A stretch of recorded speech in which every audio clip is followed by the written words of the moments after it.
Prezident İlham Əliyev bugün Avropa İttifaqının Şərq Tərəfdaşlığı üzrə xüsusi elçisi DİRK ŞUEBELİnin rəhbərlik etdiyi Avropa İttifaqı və bir sıra üzv ölkələrinin Şərq Tərəfdaşlığı üzrə məsul şəxslərinin daxil olduğu nümayəndə heyətini qəbul edib.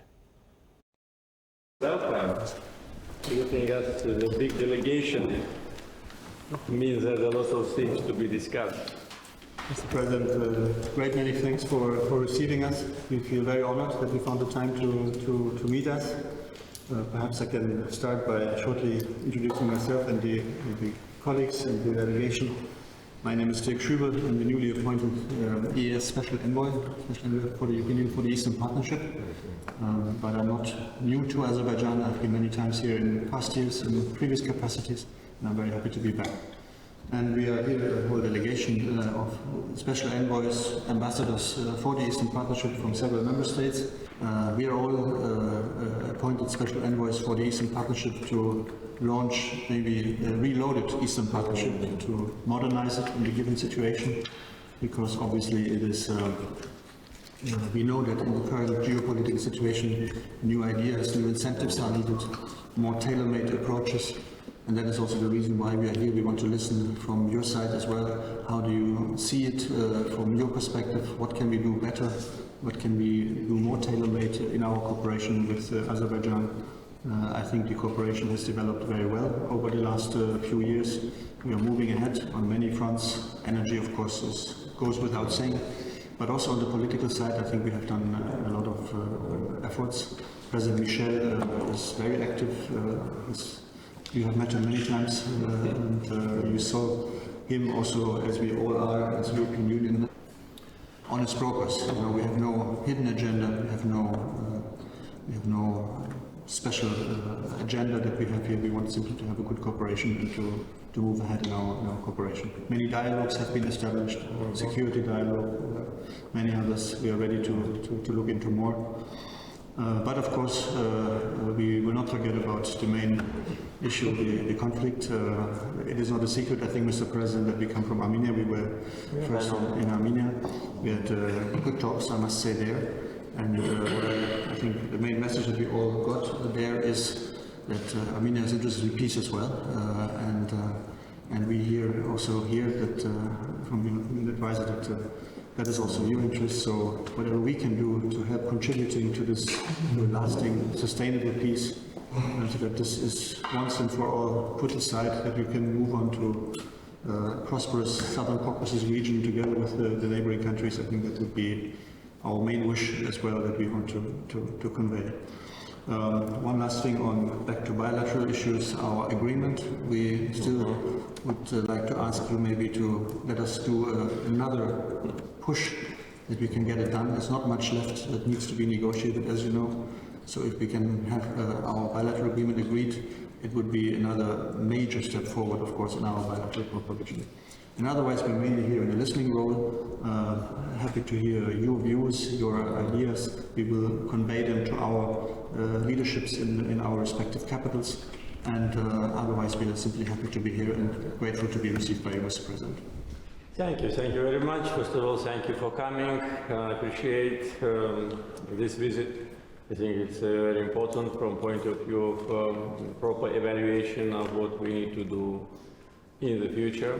And in general, you know that the substance and agenda of EU-Azerbaijan cooperation is very broad, and we are very satisfied with the level of cooperation in different areas, in political, economic, energy, humanitarian, and other. And of course, with respect to Eastern Partnership, you know that from the very beginning of this program, Azerbaijan was very supportive and participated actively in different events, including summits. Now, I agree that it's a time to modernize it, to review what has been done, because it's already more than a decade has passed since the program was launched. And members of Eastern Partnership made their choice. So some of them signed association agreement, some of them joined the Eurasian Economic Union. The only one is Azerbaijan, which didn't join none of the formats. And economic performance, economic stability, political stability, And of course, liberation of our territories shows that our foreign policy was based on pragmatism and was targeted. And the main target was to restore territorial integrity of Azerbaijan, which we have done 2 years ago. Therefore, of course, there is a need to see what are the new opportunities with respect to Eastern Partnership.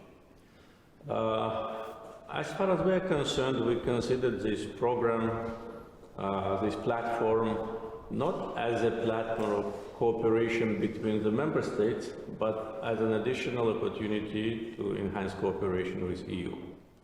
Because with 5 other members of Eastern Partnership Group, we have different relationships. And of course, for us it was important to have additional mechanism of cooperation with European Commission. Now I think you're right, in the current geopolitical circumstances, we need to review it. As far as we're concerned, in the meantime, we worked actively on bilateral track with member states of EU. And with 9 of them, we've signed or adopted strategic partnership declarations and agreements. So this is 1/3 of member states.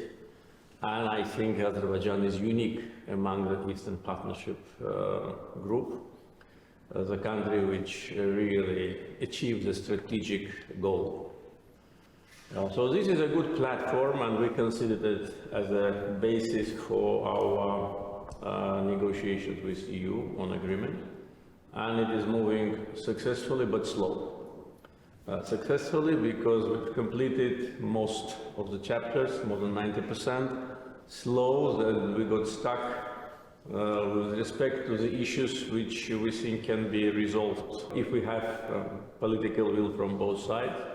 There are certain concerns in Azerbaijan because any agreement which we sign or plan to sign must give additional benefit to us and to our partners. So we cannot sign something which in a mid-term or long-term can create certain economic difficulties. Therefore, the chapters where we got stuck is basically, I think, trade, economic, and some other. I already gave instructions to our negotiators to speed up the process, and I think that there is a chance to finalize it. And I think that will be another important milestone in our cooperation. We will talk, of course, about energy development and energy diversification projects. We all know what we're talking about, but taking into account that you mentioned your visit to Armenia and that you got a message from Armenian leadership about peace. You know, we've heard these messages during all the years of occupation, that they want peace. And they were not sincere. We also wanted peace, but we also wanted our land back. They wanted peace, not giving the land back. This is the difference. And we had to resolve the conflict by force and then by political means. Now when they talk about peace, I think it is kind of a manipulation, because if they really wanted peace, they would have responded to our proposal. It was us who made the proposal to start negotiations on peace agreement right after the war ended. And that was one of the probably unique cases in the world history of the country, which had been under occupation for so many years, which restored justice by force. And after the enemy was defeated and thrown out from our territory, we offered peace. Despite all the devastation, destructions Armenians created on our territory and the sufferings of Azerbaijan, we offered peace. We offered kind of a framework, that famous 5 principles. It was us who advocated for establishing the commissions on delimitation. It was us who was trying to find a ground for normalization of relations. Armenia was very reluctant in the first phases of the process. Now they talk about peace, but what do they mean? by peace. We do not actually understand. Because our position is very clear. It has been articulated many times publicly and also in my contacts with the leaders of European Commission, United States, Russia, the countries which have been involved and now they're involved in the process of normalization, that we need to have two tracks, Armenian-Azerbaijan normalization process, and also issues related to Armenian minority in Azerbaijan, in Karabakh, with respect to their rights and security. Just yesterday, I had a phone call from Secretary Blinken, and once again, we talked about that, and we have full understanding that there must be two tracks, and they should not be mixed up. But statements from Armenia are very controversial. They say they recognize our territorial integrity and sovereignty. Not only say, but they sign under that, in Prague and in Sochi.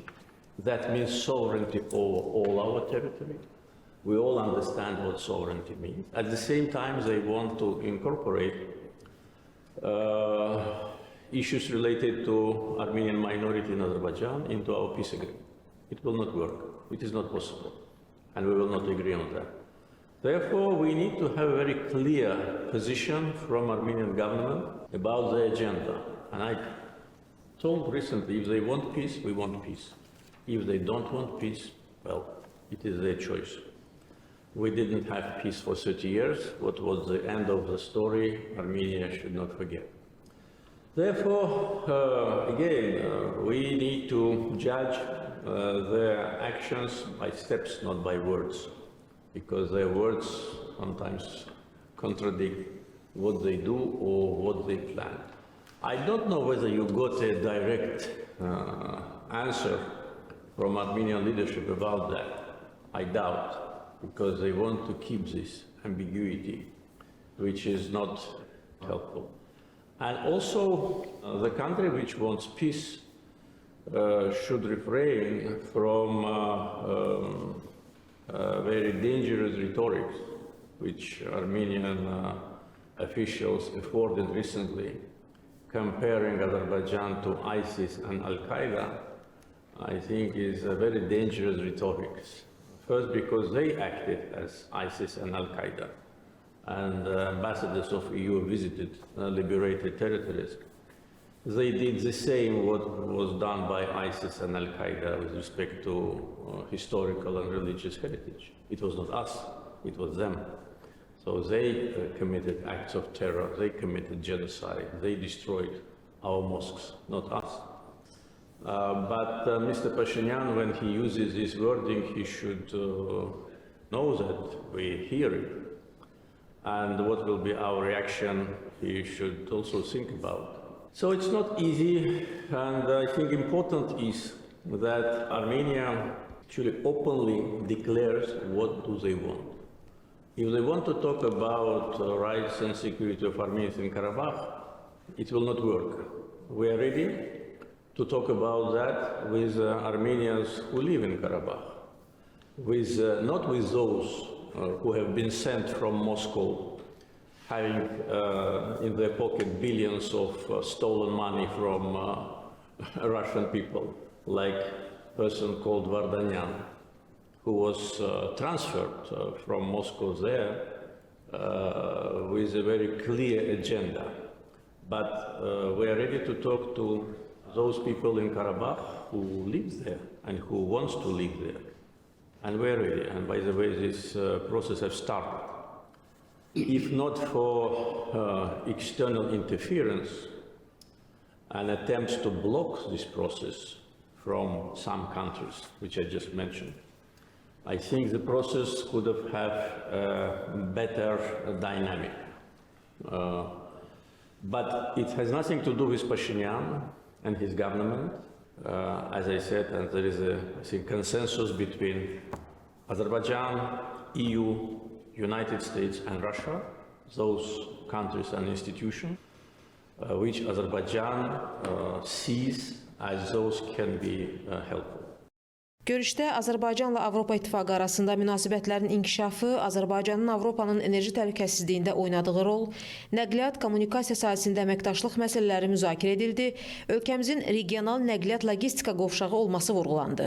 Söhbət zamanı Ermənistanla Azərbaycan arasında münasibətlərin normallaşdırılması və sülh sazişinin imzalanması, sərhədlərin delimitasiyası, regional təhlükəsizlik və qarşılıqlı maraq doğuran digər məsələlər ətrafında geniş fikir mübadiləsi aparıldı.